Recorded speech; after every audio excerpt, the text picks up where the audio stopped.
Here in Massachusetts, fiscal year 2025 will see millions of dollars devoted to migrant shelter costs. However, the State House is proposing far less than the expected cost of the system next year. NBC 10 political reporter Matt Pritchard is on Beacon Hill for us with the details on that deal.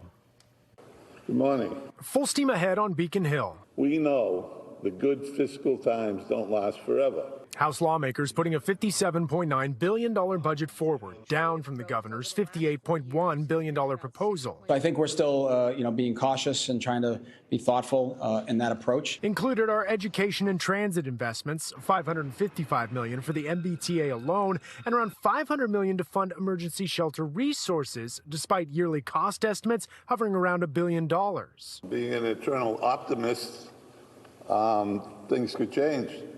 Things could change next year. So then why have it at $500 million or so when we know it's costing about $1 billion?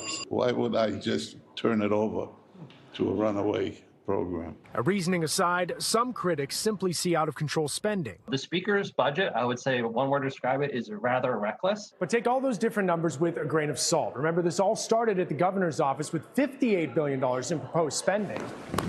And then today, the House proposed $57.9 billion in spending, putting the Senate on deck to come up with their proposal for fiscal year 25. And after conference committee, back here to the governor's office. But keep in mind, even though we're talking about fiscal year 25, there's also a supplemental budget sitting out there for this fiscal year dealing with the state's migrant shelter crisis. We're working through it. Now, while lawmakers stay tight-lipped on those talks, the clock is ticking with $800 million needed to shore up the struggling system. Had some productive conversations, but not there yet. On Beacon Hill, Matt Pritchard, NBC 10 Boston.